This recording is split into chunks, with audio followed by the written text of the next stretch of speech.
जय हिंद प्यारे साथियों, मैं करुणेश सिंह आप सभी लोगों का स्वागत करता हूं अपने YouTube चैनल प्रयत्न विद करुणेश पे। आज हम लोग पॉलिटी के चौथे क्लास में हैं और आज लोग हम क्लास से पहले कुछ क्वेश्चन भी देखेंगे जो पॉलिटी के पहले, दूसरे और तीसरे क्लास को हम पढ़े थे उस पर आधारित कुछ क्वेश्चन देखेंगे, क्योंकि बच्चों का जो है व्हाट्सएप पे मैसेज आ रहा है कि सर इसमें से क्वेश्चन कैसे आएंगे एग्जाम में। तो इसके ऊपर हम बताते हैं कि जो हम पढ़ाए हैं तीनों क्लास में उसमें से डायरेक्ट आपसे क्वेश्चन पूछे जाएंगे। कैसे क्वेश्चन पूछेंगे ये आपको इस क्लास में थोड़ा हम आप लोगों को जो है एक मोटो दे देंगे कि ये क्वेश्चन यहाँ से पूछे जाएंगे। उससे पहले हम लोग देखते हैं ये करंट अफेयर के पोर्शन से जो दिन दिवस आने वाले हैं करंट अफेयर में, उससे रिलेटेड देखते हैं मार्च और अप्रैल के जो महत्वपूर्ण दिन और दिवस हैं। उसमें पहला दिन है 3 मार्च।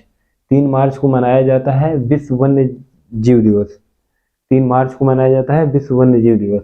उसके बाद से आता 8 मार्च। ये अब की बारी महत्वपूर्ण रहने वाला है 8 मार्च, अंतर्राष्ट्रीय महिला दिवस। अंतर्राष्ट्रीय महिला दिवस अब की बारी जो है महत्वपूर्ण रहने वाला है एग्जाम के प्रोस्पेक्ट से, तो आप लोग देखिएगा, इसको जरूर याद करिएगा 8 मार्च को। और 15 मार्च विश्व उपभोक्ता दिवस और उसके बाद से विश्व विकलांग दिवस।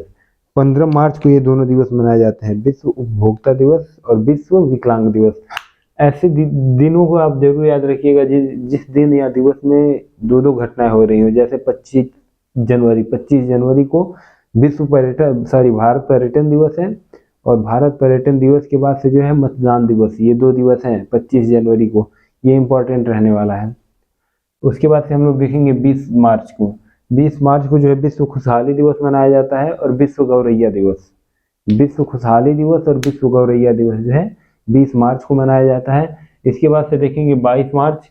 22 मार्च को जो है विश्व जल संरक्षण दिवस। विश्व जल संरक्षण दिवस 22 मार्च। 23 मार्च को जो है भगत सिंह, सुखदेव और राजगुरु, इन तीनों लोगों को फांसी दी गई थी, तो 23 मार्च को जो है भगत सिंह, सुखदेव और राजगुरु शहीद दिवस मनाया जाता है 23 मार्च को। 24 मार्च को उसके बाद देखेंगे हम लोग विश्व टीबी दिवस। विश्व टीबी दिवस, टीबी को जो है क्षय भी कहा जाता है, क्षय रोग, तो विश्व टीबी दिवस भी पूछ सकता है या विश्व क्षय रोग दिवस भी पूछ सकता है आप लोगों को। 24 मार्च को मनाया जाता है। अब अप्रैल का देखेंगे, अप्रैल में 3 ही दिन हम लोगों को याद करना है। अप्रैल में 7 अप्रैल सबसे पहले देखेंगे विश्व स्वास्थ्य दिवस। 7 अप्रैल को मनाया जाता है विश्व स्वास्थ्य दिवस। उसके बाद से देखेंगे 18 अप्रैल। 18 अप्रैल को मनाया जाता है विश्व विरासत दिवस। विश्व विरासत दिवस के बाद 22 अप्रैल आता है पृथ्वी दिवस। हाल ही फिलहाल में भी मनाया गया था पृथ्वी दिवस। तो पृथ्वी दिवस 22 अप्रैल, 18 अप्रैल विश्व विरासत दिवस और 7 अप्रैल विश्व स्वास्थ्य दिवस। इसके बाद से हम लोग देखेंगे पहली, दूसरी और तीसरी क्लास में जो हम पढ़ाए थे उस पे आधारित क्वेश्चन कुछ देखेंगे कि इस पे आधारित क्वेश्चन कैसे एग्जाम में पुट अप हो सकते हैं, तो देखेंगे इसके आगे हम लोग उसको।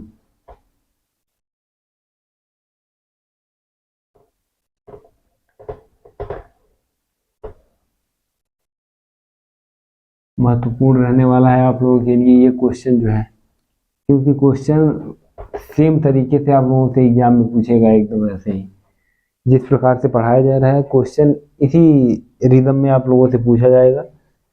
आप लोग घबराइएगा ना। तो एक सीरीज हम लोग लेते हैं क्वेश्चन को सॉल्व करने के लिए।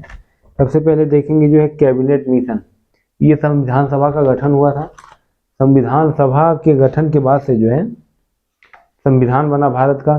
2 साल 11 माह 18 दिन लगा था संविधान बनने में। तो संविधान बना कैसे, संविधान से क्वेश्चन आएंगे ये तो श्योर है। एक या दो क्वेश्चन पॉलिटी के सेक्शन में आपको संविधान निर्माण प्रक्रिया से पूछ लिए जाएंगे, या वो समिति के अध्यक्षों से पूछा जाए, या फिर उसके बाद से संविधान सभा की बैठक से पूछा जाए, या प्रस्तावना से पूछा जाए, या उस दौरान जो है जैसे झंडा को कब राष्ट्रीय तिरंगा कब अपनाया गया, राष्ट्रीय ध्वज कब अपनाया गया, फिर राष्ट्रगान राष्ट्रगीत कब अपनाया गया, इन सब चीज़ों से कुल मिला करके आपको 2 या 3 क्वेश्चन पूछ लिए जाएंगे संविधान निर्माण के संबंध में।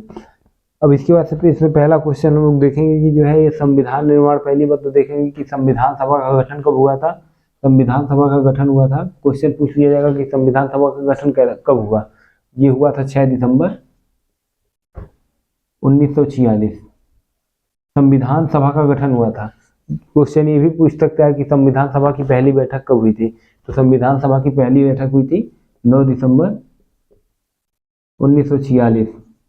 क्वेश्चन आप लोग ऐसे एकदम नोट करते चलिएगा, सेम क्वेश्चन आप लोगों से पूछ सकता है एग्जाम में, इसके बियॉन्ड कुछ नहीं आएगा। उसके बाद से पूछ लेगा कि उद्देश्य प्रस्ताविका जो प्रस्तावना है उसको संविधान में कब पेश किया गया था और किसने जो है प्रस्तुत किया था संविधान में। तो ये याद रखेंगे हम लोग की तीसरी संविधान सभा की तीसरी बैठक थी जो, वो 13 दिसंबर ये 1946, तीसरी बैठक थी 13 दिसंबर 1946 को। इसमें जो है उद्देश्य प्रस्ताविका पेश की गई थी जो आज प्रस्तावना संविधान का बना हुआ है, और इसको पेश किया था जो है पंडित जवाहरलाल नेहरू ने। अब इसके बाद से जो है क्वेश्चन हम लोग देखेंगे कि संविधान सभा किस कमेटी के जो है संस्तुति पे हुआ था। तो संविधान सभा का गठन जो है कैबिनेट मिशन ने किया था, कैबिनेट मिशन ने किया था संविधान सभा का गठन। और संविधान सभा में शुरू में जो है पूछ लेगा आप लोगों से कि संविधान सभा में प्रारंभ में कितने सदस्य थे या विभाजन के बाद कितने सदस्य हुए।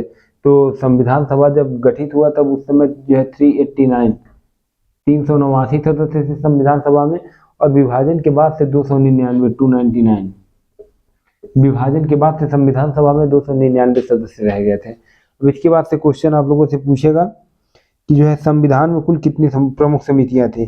तो पहली क्लास में हम बताए थे कि संविधान में कुल प्रमुख 17 समितियां थी, उसमें से कुछ समितियों के अध्यक्ष के नाम भी हम आप लोगों से जो चर्चा किए थे। तो कुल 17 प्रमुख समितियां थी। इसके बाद से आप लोगों से पूछ लिया जाएगा कि जो है संविधान को अंगीकृत कब किया गया था। संविधान को अंगीकृत कब किया गया था, तो ये जो है 26 नवंबर 1949 को संविधान को अंगीकृत किया गया था या आत्मार्पित किया गया था। अब इसके बाद से क्वेश्चन आप लोगों से पूछ लिया जाएगा कि संविधान जब आत्मार्पित हुआ या अंगीकृत हुआ तो उस समय कितने लोगों ने हस्ताक्षर किया था। तो 299 में से 284 लोगों ने संविधान को अंगीकृत करते समय इस पे हस्ताक्षर किया था। 284 लोग उपलब्ध थे हस्ताक्षर के लिए। अब इसके बाद से आप लोगों से पूछ सकता है कि जो है चुनाव आयोग का गठन कब हुआ था या निर्वाचन आयोग का गठन कब हुआ था। तो ये जो है निर्वाचन आयोग का गठन हुआ था 25 जनवरी। अभी इससे पहले चर्चा किए थे मतदान दिवस को लेकर के 25 जनवरी।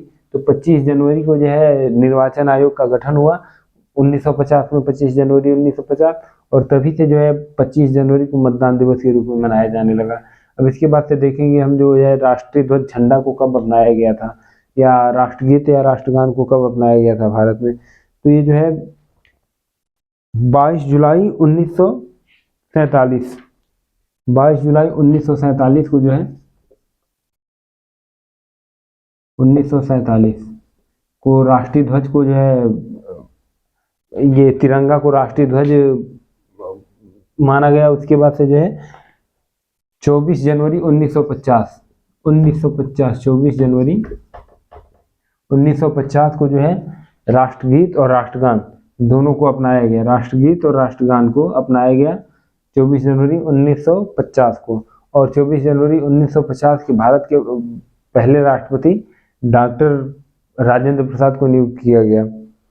अब इसके बाद से जो है हम लोग देखेंगे कि ये बंटवारे के बाद से क्या क्या प्रोसेस रहा था संविधान में। इससे पहले एक चीज और देख लेते हैं कि संविधान सभा में जो सदस्य थे ये कहाँ कहाँ से आए थे, इससे क्वेश्चन पूछ लेगा। तो संविधान ये पूछेगा कि संविधान सभा में प्रांतों से कितने सदस्य आए थे। तो प्रांतों से सदस्य आए थे 292 सदस्य आए थे प्रांतों से। कमिश्नरी से कितने सदस्य आए थे, तो ये 4 सदस्य आए थे कमिश्नरी से।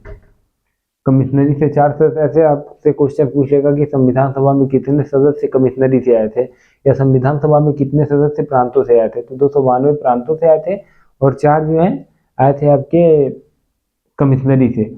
और ये भी पूछ सकता है कि कितने सदस्य रियासतों से आए थे। तो रियासतों से आए थे 93, और ये कुल मिला के आप लोग देखेंगे तो हो जाएगा 389 रियासतों से 93, यानी 93 सदस्य जो है देसी रियासतों से आए। देसी रियासत नहीं, रियासतों से आए थे 93 सदस्य संविधान सभा में। अब इसके बाद से हम लोग देखेंगे जो है कि संविधान में ये सलाहकार कौन थे, उपाध्यक्ष कौन थे। ये भी आपसे डायरेक्ट उपाध्यक्ष और सचिव तो नहीं पूछेगा, लेकिन ये पूछ सकता है आपसे बी.एन. राव को, संवैधानिक सलाहकार जो थे बी.एन. राव साहब को पूछ लेगा आप लोगों से डायरेक्ट कि संविधान सभा के संवैधानिक सलाहकार कौन थे। तो बी.एन. राव साहब थे संविधान सभा के संवैधानिक सलाहकार। उसके बाद से आपसे क्वेश्चन ये भी पूछ सकता है कि उपाध्यक्ष कौन थे। तो उपाध्यक्ष हमने पहली क्लास में 2 बताया था, संविधान सभा में 2 उपाध्यक्ष थे। एक तो थे पहले एस टी मुखर्जी साहब थे, और दूसरे थे बी टी कृष्णमाचारी, और सचिव संविधान सभा के सचिव जो थे वो एच बी आर अयंगर साहब थे।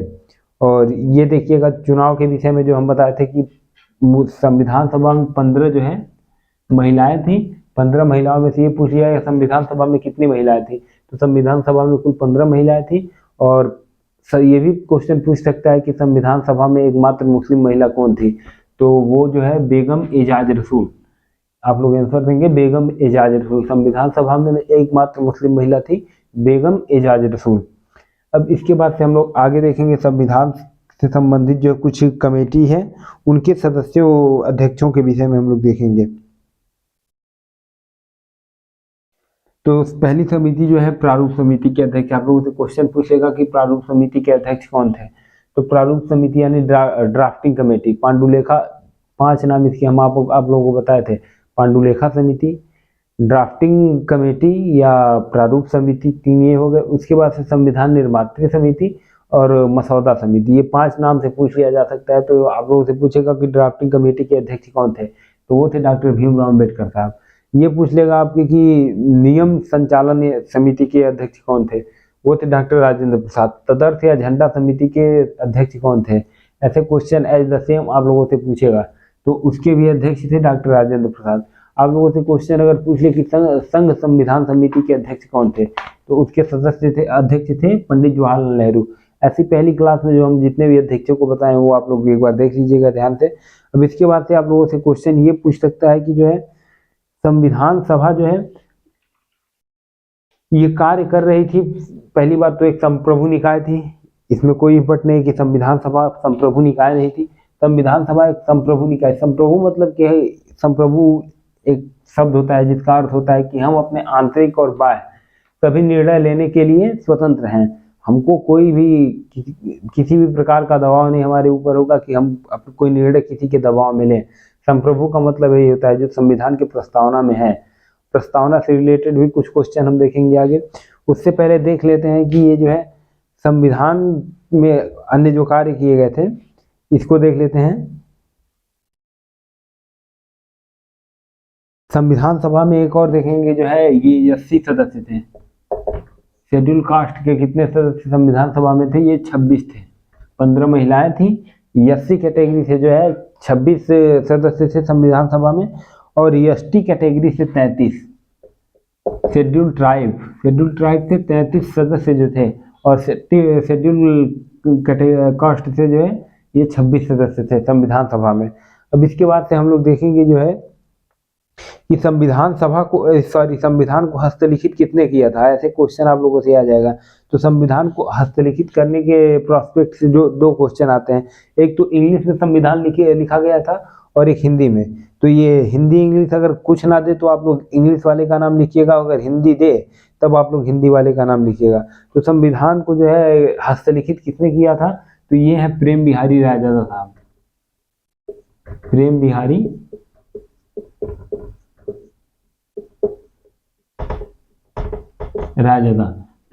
रायजादा साहब ने अंग्रेजी में संविधान को हस्तलिखित किया था, और संविधान जो है प्रकाशित किया गया था पहली बार देहरादून से। ये भी क्वेश्चन पूछ लिया जाएगा कि भारतीय संविधान कहाँ से प्रकाशित किया गया था, तो देहरादून से प्रकाशित किया गया था। ये पूछ लेगा कि संविधान को हिंदी में हस्तलिखित किसने किया था, तो हिंदी में हस्तलिखित किए थे बसंत कृष्ण वैद्य जी ने।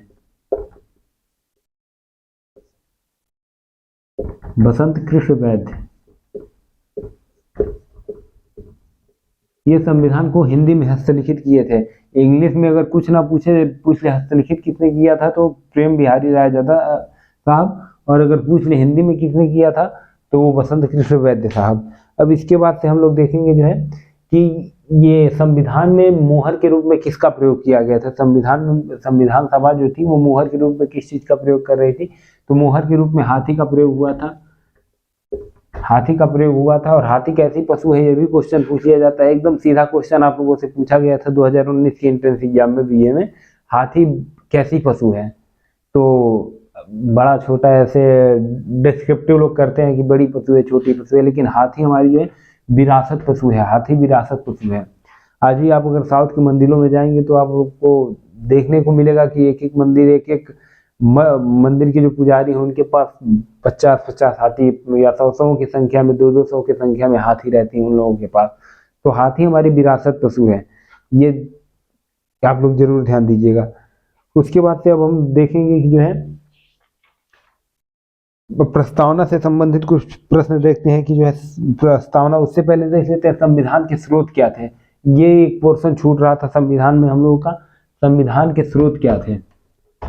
जैसे अमेरिका के संविधान से क्या लिया गया, आयरलैंड के संविधान से क्या लिया गया, रूस के संविधान से क्या लिया गया, ये सारी चीजें छूट रही थी। तो इनसे भी एक दो क्वेश्चन, एक आध क्वेश्चन आ ही जाते हैं, एक क्वेश्चन तो आ ही जाते हैं लगभग। तो सबसे पहले देखेंगे कि अमेरिका के संविधान से क्या लिया गया था। अमेरिका के संविधान से लिया गया था मौलिक अधिकार या मूल अधिकार। उसके बाद से अमेरिका के संविधान से न्यायालय यानी न्यायपालिका की जो अवधारणा है, ये अमेरिका के संविधान से लिया गया था। अमेरिका के संविधान से लिया गया था राष्ट्रपति की अवधारणा, राष्ट्रपति पद की अवधारणा अमेरिका के संविधान से लिया गया। लेकिन उनकी जो एक कार्यकारी अवधारणा है, राष्ट्रपति किस बेस पे काम करेंगे, यह अवधारणा जो है ब्रिटेन के संविधान से लिया गया था। दूसरी क्लास में हम आप लोगों को बताए थे, दूसरी या तीसरी क्लास में हम आप लोगों को बताए थे क्यों लिया गया था। क्योंकि जो है अगर अमेरिका के संविधान से लिया जाता तो राष्ट्रपति का चुनाव होता है, तो ये लिया गया है, चुनाव होता है भारत में।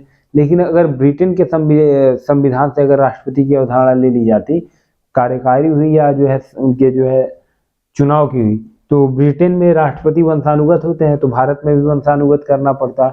और वंशानुगत, भारत में लोकतंत्र है तो वंशानुगत कोई चीज हो ही नहीं सकती है। अब इसके बाद से हम लोग देखेंगे कि जो है ब्रिटेन के संविधान से क्या ली गई है। ब्रिटेन के संविधान से जो है लिया गया है एकल नागरिकता। ब्रिटेन के संविधान से एकल नागरिकता।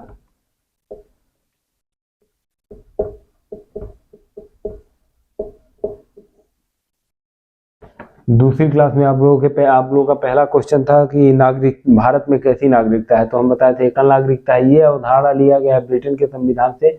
उसके बाद से ब्रिटेन के संविधान से और क्या लिया गया है, संसद शासन प्रणाली।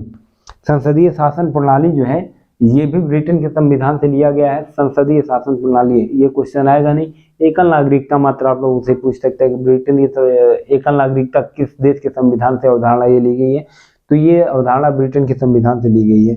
अब इसके बाद से जो है आप लोगों से पूछ लिया जाएगा कि ये संविधान संशोधन की अवधारणा किस संविधान से ली गई है। संविधान संशोधन का ये जो अवधारणा है किस देश के संविधान से लिया गया है, तो ये दक्षिण अफ्रीका के संविधान से लिया गया है, संविधान संशोधन।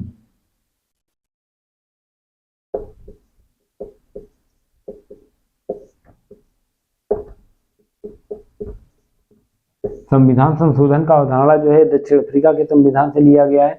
मूल कर्तव्य की अवधारणा जो है वो रूस के संविधान से लिया गया है।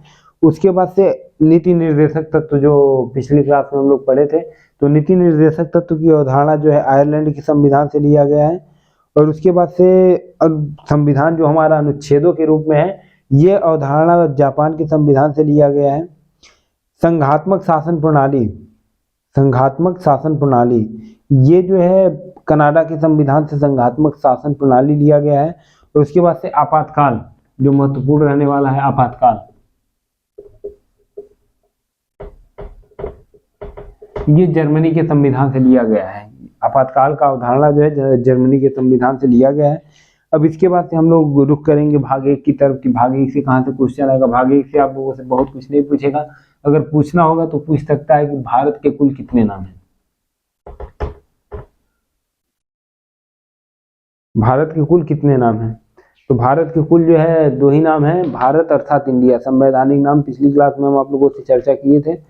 उसके बाद से ये पूछ सकता है प्रस्तावना से संबंधित एक क्वेश्चन की प्रस्तावना में संशोधन कितनी बार हुआ है। तो प्रस्तावना में अभी तक संशोधन मात्र एक बार हुआ है, और वो संशोधन हुआ है 42वां संविधान संशोधन, जिसको हम सूक्ष्म संविधान या मिनी कॉन्स्टिट्यूशन कहते हैं। 42वां संविधान संशोधन 1976, 42वां संविधान संशोधन 1976 में संविधान की प्रस्तावना में मात्र एक बार संशोधन हुआ है। उसके बाद प्रस्तावना में कभी संशोधन नहीं हुआ है। अब इसके बाद से हम लोग देखेंगे जो है नागरिकता, नागरिकता में क्वेश्चन पूछ लिया जाएगा कि नागरिकता अधिनियम भारत में कब आया था। तो पहली क्लास में हम बताए थे, दूसरी क्लास में, कि नागरिकता अधिनियम जो है भारत में 1955 में आया था। नागरिकता अधिनियम 1955 आप लोग कहीं पढ़ेंगे। उसके बाद भी इसमें बदलाव होते रहे, लेकिन पहली बार जो है नागरिकता अधिनियम आया था वो 1955 में आया था, जिसमें से 5 तरह से आप जो है भारत की नागरिकता ले सकते हैं और 3 प्रकार से आपकी नागरिकता रद्द की जा सकती है। भारतीय नागरिकता 3 प्रकार से रद्द की जा सकती है, 5 प्रकार से आप जो है भारतीय नागरिकता ग्रहण कर सकते हैं। इसके बाद से मौलिक कर्तव्य की ओर रुख करेंगे। मौलिक कर्तव्य से जो है क्वेश्चन कैसे पूछ लिया जाएगा, तो ये पूछेगा आपसे सब पहला क्वेश्चन की मूल अधिकार, मूल अधिकार जो है संविधान के किस भाग में है। तो मूल अधिकार संविधान के भाग 3 में वर्णित है। दूसरा पूछेगा कि प्रारंभ में मूल अधिकारों की संख्या कितनी थी। तो प्रारंभ में मूल अधिकारों की संख्या 7 थी। ये जो है 44वां संविधान संशोधन 1978 द्वारा जो है 7वां ये मूल अधिकार जो था संपत्ति का अधिकार, इसको हटा करके एक विधिक अधिकार बना दिया गया और इसको जो है आर्टिकल 300A में रख दिया गया। 300A में इसको रखा गया विधिक अधिकार बना करके। इसके बाद से मूल अधिकार से आप लोग से क्वेश्चन पूछ लेगा कि जैसे मतलब मूल अधिकारों की वर्तमान में मूल अधिकारों की संख्या कितनी है। तो वर्तमान में मूल अधिकारों की संख्या जो है वो 6 है। वर्तमान में मूल अधिकारों की संख्या 6 है।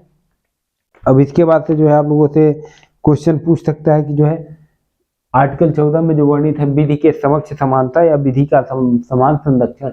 विधि के समक्ष समानता अच्छी तरह से हमने पढ़ाया है दूसरी क्लास में। मूल अधिकार को आप लोग एक बार जाके वहां से देख लीजिएगा। विधि का समान संरक्षण तथा विधियों के समक्ष समानता, आर्टिकल 14 ये कहता है। ये आप लोगों से क्वेश्चन डायरेक्ट पूछ लिया जा सकता है कि धर्म, जाति, लिंग व जन्म स्थान के आधार पे आपके साथ कोई डिस्क्रिमिनेट ना हो, या मतलब आपके इन चारों के साथ आपके साथ भेदभाव ना हो। ये किस अनुच्छेद में वर्णित है, इसका संबंध किस अनुच्छेद से है। तो इसका संबंध जो है आपका अनुच्छेद 15 से है। अनुच्छेद 16 जो है ये सार्वजनिक पदों के नियुक्ति के बाद करता है। सार्वजनिक पदों पर नियुक्ति जो है वो उसमें सबको समानता मिलेगी। ये नहीं कि ये बड़े हैं या इनके पास अधिक सामर्थ्य है तो इनको जो है इस पोस्ट पे रखा जाएगा, ये छोटे हैं इनको नहीं रखा जाएगा।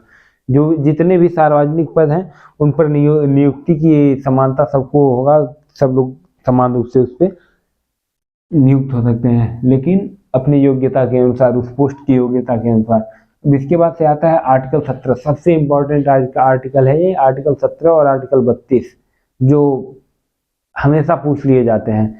आपसे डायरेक्ट क्वेश्चन आने वाला है मूल अधिकार से कि अस्पृश्यता का उन्मूलन, अस्पृश्यता का उन्मूलन या छुआछूत का अंत, एबॉलिशन ऑफ अनटचेबिलिटी। ये 3 तरह से क्वेश्चन आप लोगों से पूछ लिया जाएगा। हिंदी वाले भी ये सतर्क ना रहे कि इंग्लिश में नहीं आएगा। उन लोगों से इंग्लिश में क्वेश्चन पूछ सकता है कि एबॉलिशन ऑफ अनटचेबिलिटी का संबंध किस अनुच्छेद से है। क्योंकि हम देखे थे कि 2021 में जो है पूछा था लखनऊ यूनिवर्सिटी में, वहां महान्यायवादी ना कह करके पूछ लिया था हिंदी के सेक्शन में, अटॉर्नी जनरल ऑफ इंडिया कौन है। तो आप लोग कुछ जो है बेसिक से इंग्लिश के टर्म्स है उसको पढ़ते हुए चलिएगा। तो एबॉलिशन ऑफ अनटचेबिलिटी इसका संबंध किस आर्टिकल से है। तो आर्टिकल 17 से डायरेक्ट आप लोगों से क्वेश्चन पूछेगा। अब इसके बाद से मुख्य जो है हम पढ़ते चलते हैं। आप लोगों से पूछ लेगा कि उपाधियों का अंत, उपाधियों के अंत का संबंध जो है कि संविधान के किस अनुच्छेद से है। तो अनुच्छेद 18 से है उपाधियों के अंत का संबंध। उसके बाद से स्वतंत्रता का अधिकार आता है। तो प्रेस की स्वतंत्रता का संबंध किस अनुच्छेद से है। तो अनुच्छेद 19 से है प्रेस की स्वतंत्रता का संबंध। ये आपसे पूछ सकते हैं वाक तथा अभिव्यक्ति की स्वतंत्रता का संबंध किस अनुच्छेद से है। तो अनुच्छेद 19 से संबंध है वाक एवं अभिव्यक्ति की स्वतंत्रता। इसके बाद एक चीज और देखेंगे प्रेस की स्वतंत्रता के अनुसार। प्रेस की स्वतंत्रता जो है इसी को मद्देनजर रखते हुए एक जो है संविधान संशोधन किया गया था और उस संविधान संशोधन द्वारा जोड़ा गया था आरटीआई को। आरटीआई जो है ये राइट टू होता है इंफॉर्मेशन, सूचना का अधिकार। इसको पूछ लेता है कि ये कब जो है लाया गया। तो ये जो है लाया गया था 12 अक्टूबर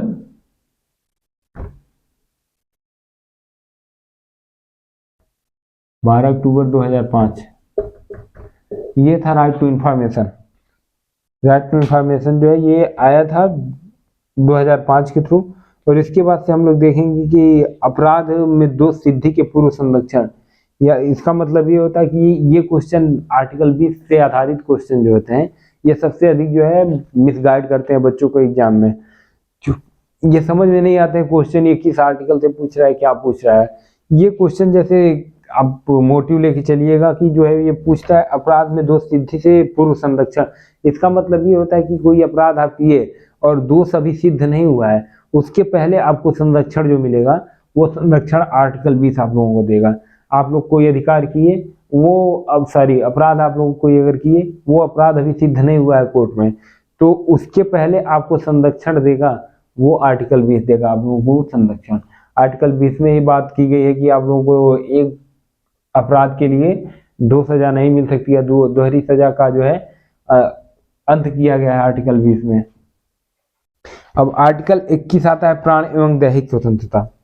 आर्टिकल 21 ये पूछ लेता है प्राण एवं दैहिक स्वतंत्रता का संबंध किस अनुच्छेद से है, या गरिमापूर्ण जीवन जीने के लिए संविधान के किस अनुच्छेद में जो है वर्णन किया गया है। गरिमापूर्ण जीवन जीने के लिए कोई भी अगर कार्य हो रहा है तो उसका संबंध आर्टिकल 21 से है। अच्छा, दूसरी चीज आर्टिकल 21A, आर्टिकल 21A इसमें जुड़ा है शिक्षा का अधिकार। ये पूछ लेगा कि शिक्षा का अधिकार जो है कब जुड़ा, तो ये जो है 86वां संविधान संशोधन 2002 द्वारा जुड़ा था।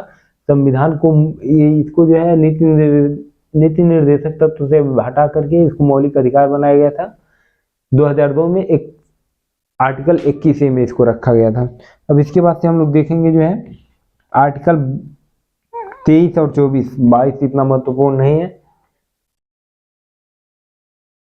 आर्टिकल 22 में ये है कि अपराधी को जो है गिरफ्तारी के दौरान जो अधिकार प्राप्त होते हैं उससे संबंधित है कि आपको 24 घंटे के अंदर वो ले जाकर मजिस्ट्रेट के सम्मुख पेश करें, आने जाने के टाइम को छोड़ करके, ऐसी सारी उसमें उपबंध किए गए हैं। आर्टिकल 23 से जो क्वेश्चन आता है उसमें ये पूछता है कि जैसे मतलब कि कोई संस्था या व्यक्ति को इच्छा के विरुद्ध अगर कार्य करवा रही है तो इसका संबंध संविधान के किस अनुच्छेद से है। तो इसका जैसे आपके ऊपर कोई जबरदस्ती आपसे कोई काम करवाना चाह रहा है तो ये आपको अधिकार है कि उस काम करने के लिए आप मना कर दें और जाके आप जो है कोर्ट में उसके विरुद्ध जो है आप केस कर रहे हैं। इससे संबंधित आर्टिकल 23 है। आर्टिकल 24 भी इसी के संबंध में एक है कि ये जो है बाल मजदूरी को रोकता है। आर्टिकल 24 महत्वपूर्ण रहने वाला है, बाल मजदूरी। आर्टिकल 24 ये कहता है कि आप जो है 14 साल से कम की उम्र के बच्चों को जो है किसी कल कारखानों में नहीं लगा सकते, किसी जोखिम भरे काम करवाने के लिए उसको जो है नहीं कह सकते हो, 14 साल से कम उम्र के बच्चों को। अब इसके बाद से हम लोग देखेंगे डायरेक्ट आर्टिकल 32। इसके बाद से कोई आर्टिकल इतना महत्वपूर्ण है नहीं। आर्टिकल 32 इसलिए देखेंगे क्योंकि ये जो है कॉन्स्टिट्यूशनल रेमेडीज को दिखाता है, संवैधानिक उपचारों को। तो इसमें 5 तरह के रीट जारी करती है सुप्रीम कोर्ट, आर्टिकल 32।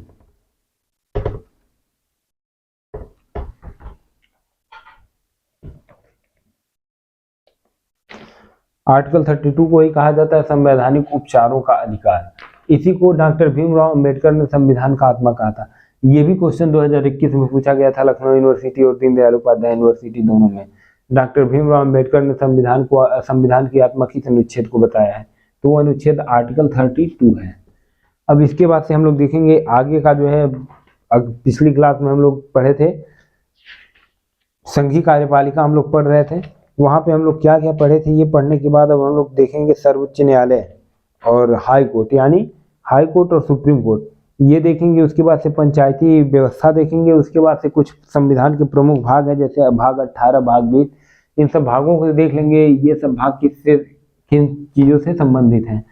और आगे फिर इसके बाद से हम लोग दूसरा सब्जेक्ट पढ़ेंगे अगली क्लास से। अगली क्लास एक मिसलेनियस हो जाएगा। उसके बाद से फिर हम लोग देखेंगे दूसरा सब्जेक्ट हिस्ट्री या ज्योग्राफी जैसे कोई सब्जेक्ट एक भी ले लेंगे।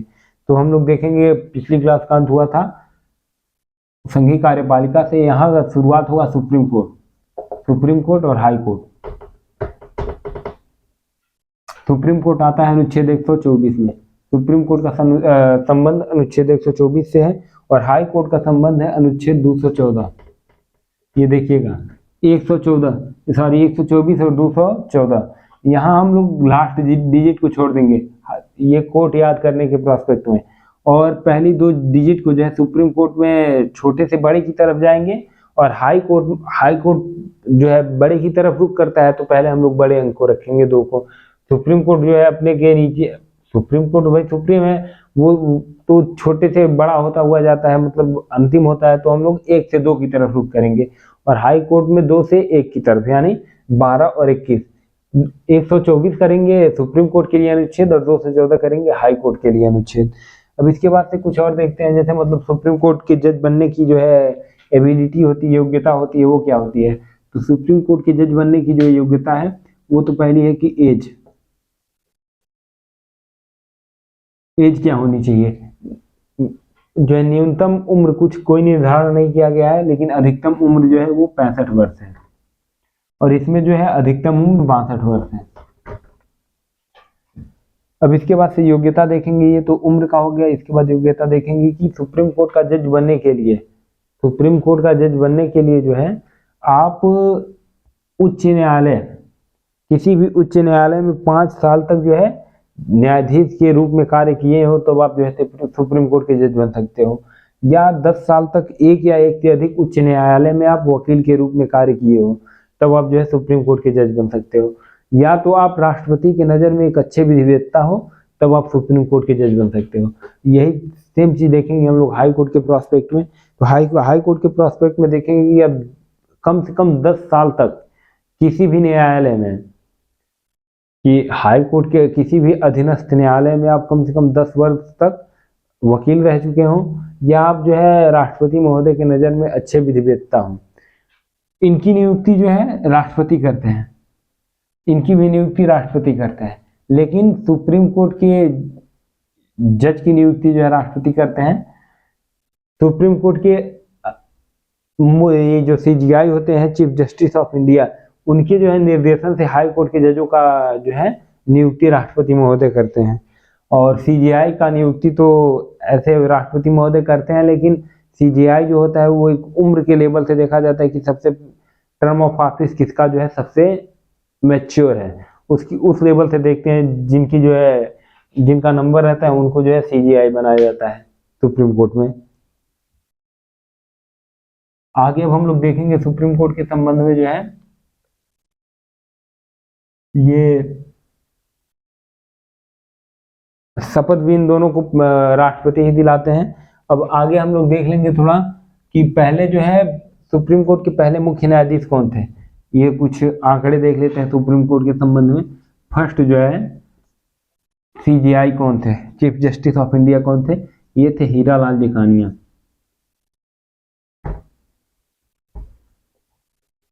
हीरालाल जेकानिया, हीरालाल जेकानिया साहब पहले चीफ जस्टिस ऑफ इंडिया थे। उसके बाद से देखेंगे कि वर्तमान में चीफ जस्टिस ऑफ इंडिया कौन है, वर्तमान में CJI कौन है, ये देखेंगे हम लोग। तो वर्तमान में DY चंद्रचूड़ हैं, ये देखेंगे प्रेजेंट में DY चंद्रचूड़ साहब जो है वर्तमान में सुप्रीम कोर्ट के मुख्य न्यायाधीश हैं। अब इसके बाद से हम लोग देखेंगे कि सबसे अधिक समय तक सुप्रीम कोर्ट के मुख्य न्यायाधीश के तौर पे काम किसने किया था। तो ये कार्य किया इनके पिताजी थे YB चंद्रचूड़ साहब। इन्होंने सुप्रीम कोर्ट के मुख्य न्यायाधीश के रूप में सबसे अधिक समय तक कार्य किया था, 7 साल 5 महीने। 7 साल 5 महीनों तक जो है ये सुप्रीम कोर्ट के मुख्य न्यायाधीश रहे हैं, जो सबसे लंबी कार्यकाल रहा है सुप्रीम कोर्ट के किसी भी मुख्य न्यायाधीश का। उसके बाद से हम लोग देखेंगे कि सबसे छोटा कार्यकाल किसका रहा है। तो सबसे छोटा कार्यकाल रहा है KN सिंह का।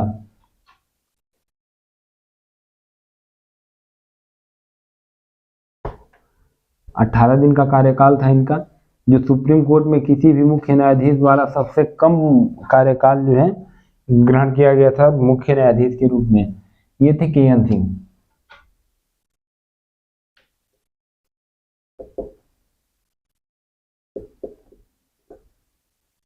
इन्होंने 18 दिन तक सुप्रीम कोर्ट के मुख्य न्यायाधीश के रूप में कार्य किया था, जो सबसे छोटी कार्यकाल में गिनती होती है इसकी। अब इसके बाद से देखेंगे पहले जो है ये एससी कैटेगरी के मुख्य न्यायाधीश कौन थे सुप्रीम कोर्ट के? सुप्रीम कोर्ट में सबसे पहले जो है एससी कैटेगरी के मुख्य न्यायाधीश कौन थे ये देखेंगे तो ये थे केजी बालकृष्णन। केजी बालकृष्णन ये जो है पहले एससी कैटेगरी के सीजेआई थे सुप्रीम कोर्ट में। अब इसके बाद से देखेंगे सुप्रीम कोर्ट के प्रोस्पेक्ट में एक आर्टिकल और आर्टिकल 129 129 आर्टिकल 129 ये कहता है कि सुप्रीम कोर्ट एक अभिलेख न्यायालय है।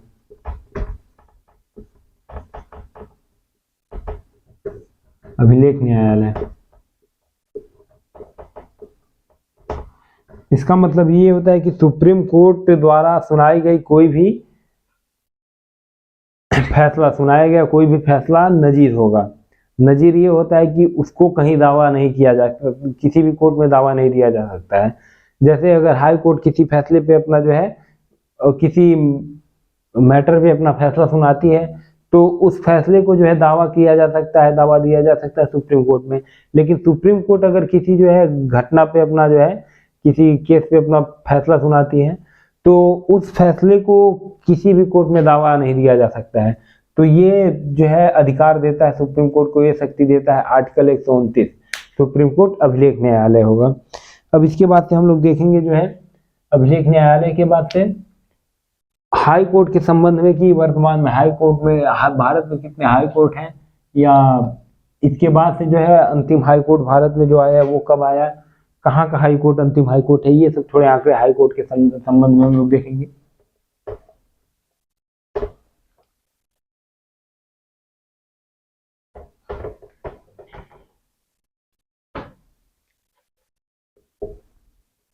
तो वर्तमान में हाई कोर्ट की कुल संख्या 25 है और 25वां हाई कोर्ट जो है आंध्र प्रदेश का है।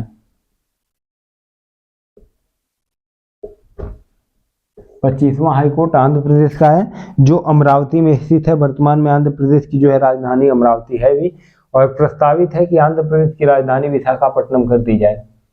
तो अगर पूछे वर्तमान राजधानी तो अमरावती कर दीजिएगा, और प्रस्तावित जो है ये है आप लोगों का विशाखापट्टनम। और ये 25वां आंध्र प्रदेश में जो है 25वां उच्च न्यायालय हाई कोर्ट बना था, ये बना था 1/1/2019। 2019 में इसका गठन किया गया था जो 25वां उच्च न्यायालय है। और मार्च 2013 ये भी डेट आप लोग ये भी एक सन आप लोग याद कर लीजिएगा, मार्च 2013 इस साल भी 3 जो है हाई कोर्ट का गठन किया गया था, हाई कोर्ट का निर्माण किया गया था भारत में। वो 3 हाई कोर्ट कौन कौन थे? मेघालय, मणिपुर और त्रिपुरा। 2013 मार्च 2013 में 3 हाई कोर्ट का जो है गठन किया गया था, निर्माण किया गया था। ये है मणिपुर,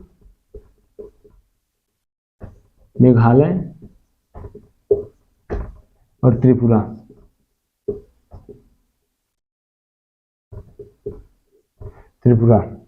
ये 3 हाई कोर्ट देखिएगा, तीनों जो है पूर्वी प्रदेशों के हाई कोर्ट, पूर्वी प्रदेशों में तीनों हाई कोर्ट जो है गठित किए गए थे।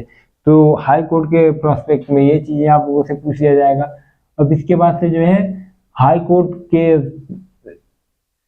जजों को जो है शपथ कौन दिलाता है, ये क्वेश्चन वेरी इंपॉर्टेंट रहने वाला है, क्योंकि नियुक्ति तो राष्ट्रपति महोदय करते हैं सीजीआई के निर्देश से, लेकिन इनको शपथ जो है वो दिलाते हैं राज्यपाल महोदय। हाई कोर्ट के जो है जजों को शपथ जो है दिलाते हैं वो दिलाते हैं राज्यपाल महोदय। तो ये आप लोग जरूर याद करिएगा। अब इसके बाद से हम लोग देखेंगे जो है संविधान में जो भाग आता है 9 भाग 9, भाग 9 का संबंध किससे है? भाग 9। अब महत्वपूर्ण भाग को देखते हुए चलेंगे, अनुच्छेद अब कुछ रह नहीं गया, अनुच्छेद से पूछने वाला कोई क्वेश्चन नहीं रह गया। तो भाग 9 संविधान का भाग 9 जो है ये पंचायती राज व्यवस्था से है, और पंचायती राज व्यवस्था जो है इसकी शुरुआत हुई थी 1959 से। भाग 9 का संबंध जो है पंचायती राज व्यवस्था से है, पंचायतों से कह सकते हैं। भाग 9 का संबंध पंचायतों से है या पंचायती राज व्यवस्था से है। इसका शुभारंभ जो है 1959 में हुआ था।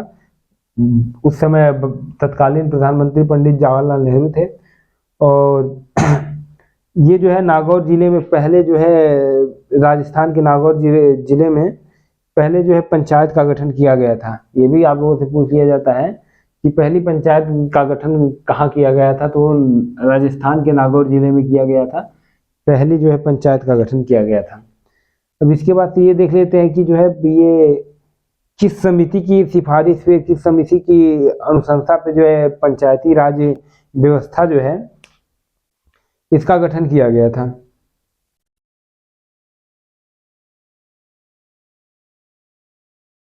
पंचायती राज व्यवस्था का शुरुआत जो है ये 1957, देखिए 1959 में तो पहला जो है पंचायत बना था नागौर जिले में, लेकिन ये पंचायती राज व्यवस्था का शुरुआत हुआ था, ये मतलब इस समिति का गठन हुआ था 1957 में। पहली समिति थी बलवंत राय मेहता समिति, बलवंत राय मेहता समिति। बलवंत राय मेहता समिति का संबंध जो है पंचायती राज व्यवस्था से है, और इसी समिति की अनुशंसा पे जो है पंचायती राज व्यवस्था का गठन हुआ था। और इसके थ्रू जो है 1959 ईस्वी में पहले जो है पंचायत का गठन हुआ राजस्थान के नागौर जिले में। अब इसके बाद से हम लोग आगे देखेंगे कि जो है भाग 9 के बाद जो है ये पंचायती राज से संबंधित कुछ संशोधन भी थे, इसको भी हम लोग देख लेंगे। तो ये 73वां संविधान संशोधन जो था 1993 का, 73वां संविधान संशोधन, ये पंचायत भाग 9 से संबंधित संशोधन है। तो 73वां संविधान संशोधन 1993, 73वां संविधान संशोधन 1993 द्वारा जो है भारत ये संविधान की 11वीं अनुसूची जोड़ी गई थी, और 11वीं अनुसूची में कुल 29 विषय का वर्णन है।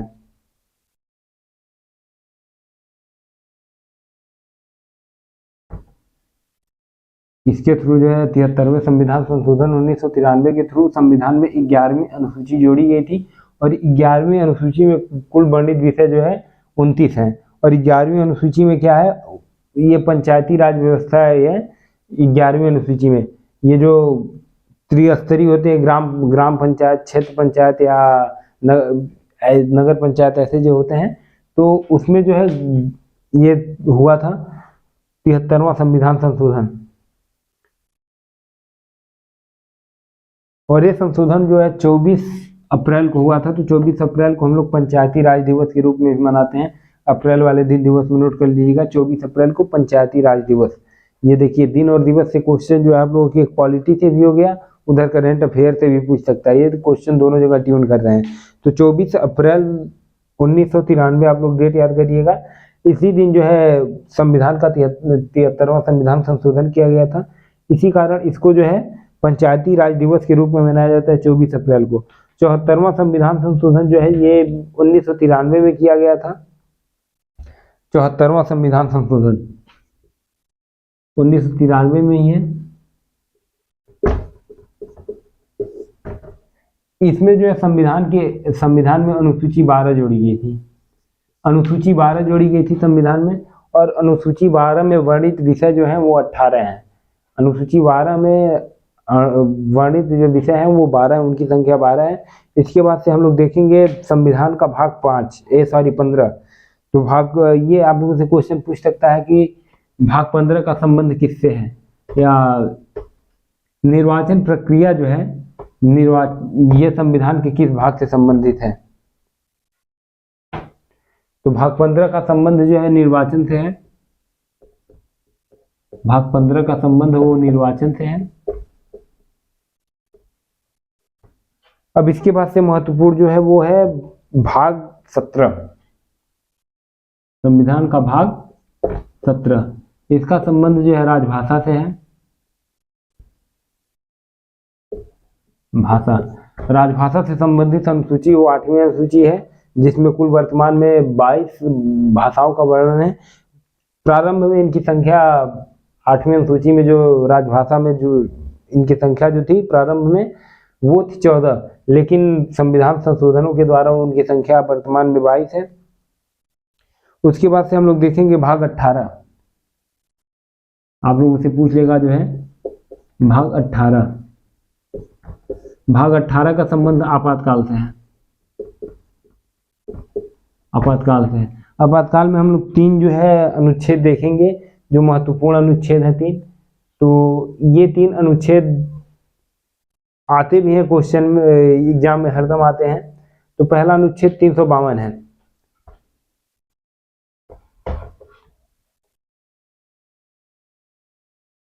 एक इसमें टर्म आता है, एक वित्तीय आपातकाल होता है, एक राष्ट्रपति शासन होता है, और एक होता है राष्ट्रीय आपातकाल। तो राष्ट्रीय आपातकाल का संबंध जो है वो अनुच्छेद 352 से है। राष्ट्रीय आपातकाल का संबंध 312 से है, 352 से राष्ट्रीय आपातकाल का संबंध है। और आप लोगों से अगर पूछ ले कि जो है राष्ट्रपति शासन का संबंध किस अनुच्छेद से है, तो राष्ट्रपति शासन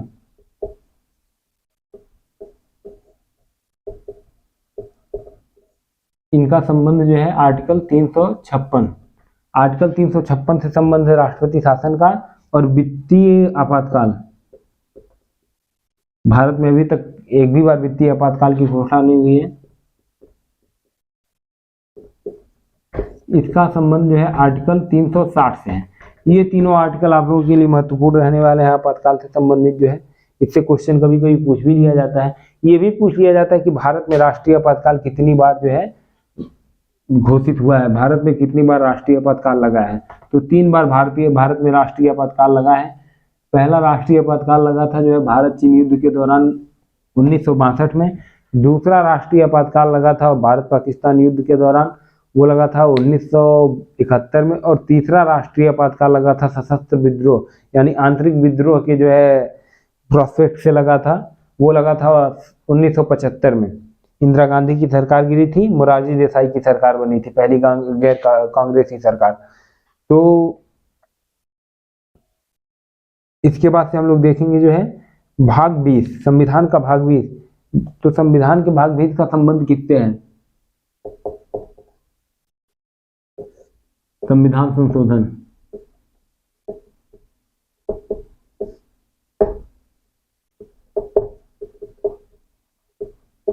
संविधान के भाग 20 का संबंध संविधान संशोधन से है। अब इसके बाद से अगली क्लास में कुछ चीजें छूट रही हैं जिसको हम पढ़ेंगे, जैसे महत्वपूर्ण संविधान संशोधन, या इसके बाद से जो है अनुसूची हम लोग देख लेंगे।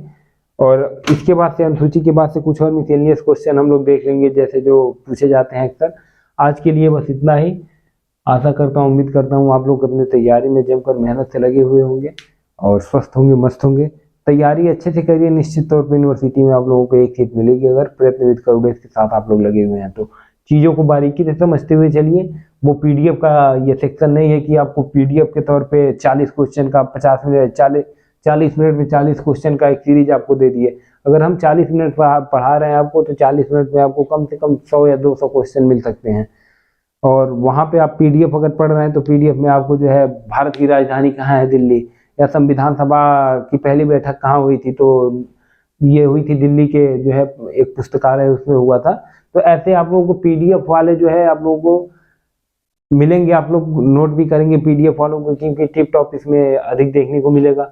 बोर्ड पे आप लोग पढ़िए, यही एक तरीका होता है पढ़ने का। आगे आप जब तैयारी करने जाओगे कहीं भी, भले ही स्मार्ट बोर्ड पे टीचर आपको पढ़ाए, लेकिन इसी वे में आपको तैयारी करवाएगा। तो आप लोग लगे रहिए प्रयत्न विद करोड़े के साथ। निश्चित तौर पे आप लोगों को यूनिवर्सिटी में एक सीट मिलेगी। एक ही सीट से आपको मतलब है। धन्यवाद। आप लोग तैयारी जबरदस्त तरीके से करते रहिए।